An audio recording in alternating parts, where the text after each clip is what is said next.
So, lads, it's happened again.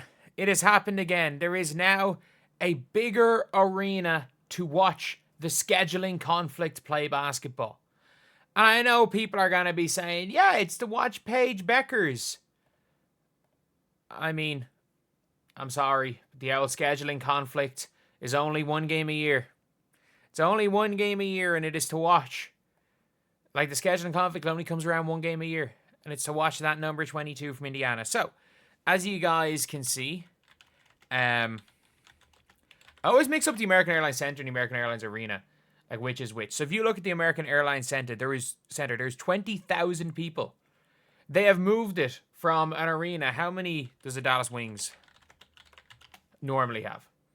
So they play at the College Park Center, which has a capacity of 7,000. So there's 13,000 extra people going to this game right here. Like, it says here, they'll host recently announced Wings partner will be presenting sponsored a game, which will feature a Night in Dallas theme, which is cool. Like, the fact is that these are marquee games. Like, these are marquee games, and we're not seeing scheduling conflict being written anywhere. That's all that matters. Like, this, look, all I'm going to say is, this is absolutely not, like, a situation, for example, like, it's not a situation, for example, like the Atlanta Dream, who went and said it was a scheduling conflict, or it's not a situation like the Mystics, where it's just the hypocrisy of it all. The hypocrisy of it all. The old scheduling conflict and stuff. The hypocrisy. The absolute, or they did say scheduling conflict, but whatever they did say, like, I'm telling you, it's not an ideal thing. But at least with this game, there's going to be more people. The war is won. Caitlin versus Paige in the American Airlines Center. Like, that's going to be a huge game. And it's on the 27th of June. So I just want to see the Fever schedule.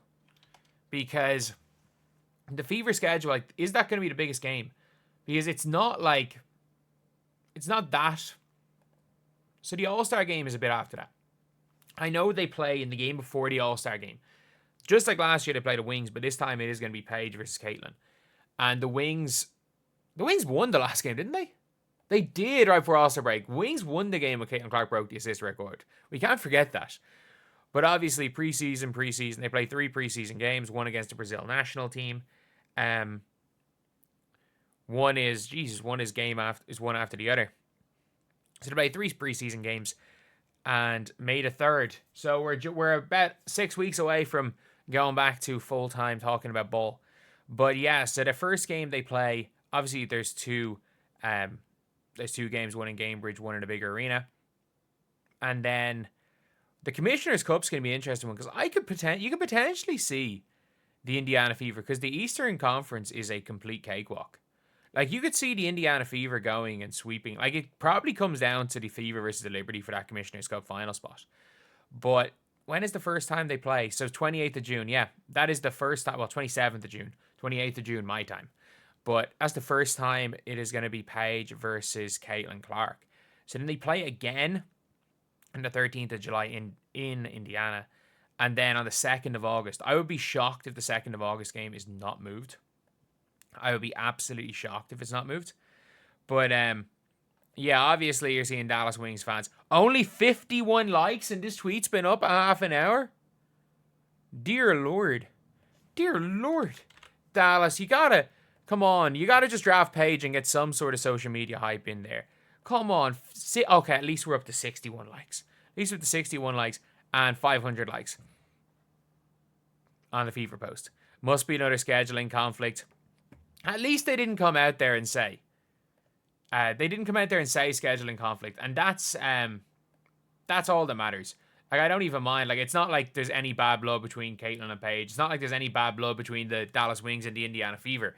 Like, they were unbelievable games last year. They were some of the most fun WNBA games because neither team played a lick of defense. And it was, like, the games they played last year were actually crazy. Like, they were all, like, 100 plus scored. Caitlin Clark broke the all-time assist record and her career high in 2 games against Dallas. Like, and then set her career high. It was mad.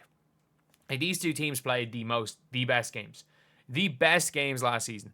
Another venue change, smart business. And of course, it's smart business for every team because the Indiana Fever can fill out 20,000 seats no matter where they go.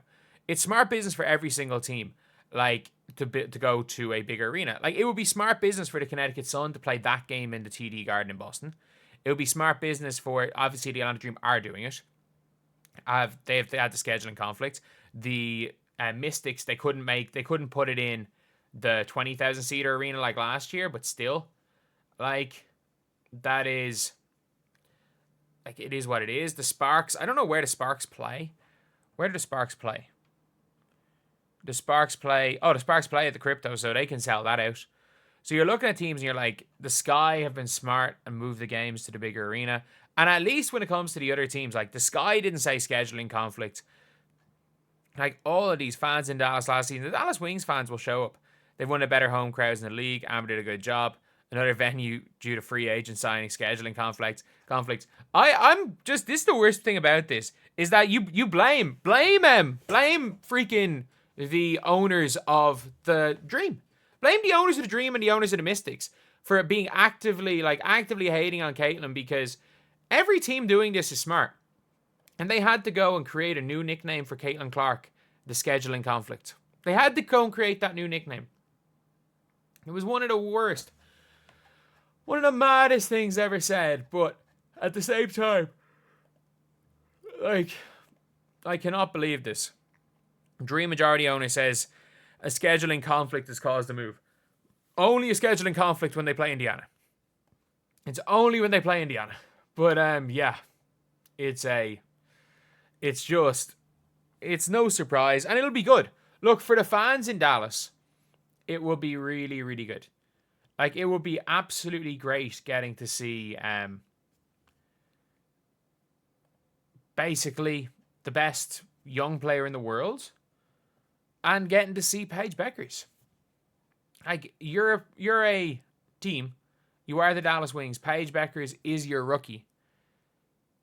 And you get to see her against the best young player in the world. So, yeah, it's a huge positive. Like, it's a huge, huge positive for the WNBA having more people at these games. It's a huge positive for the Dallas Wings. It's a huge positive for fans of Paige Beckers. It's a huge positive for fans of Caitlin Clark that might be located in Texas. It's just all around a huge positive for the league. And it's just a pity that there are 1 to 2 bad owners that have started the whole scheduling conflict thing, because the fact that there's teams going to these big arenas, like, it really should be it should be a massive, a big deal. It should be a big deal, and it should be an all-around positive thing. But of course, the owners that are part of the old Hatelands crew have to go and change all of that. But anyway, yeah, that is pretty much it, lads. Let me know what you guys think in the comment section below. And as always, thank you guys for watching. Please like, comment, and subscribe.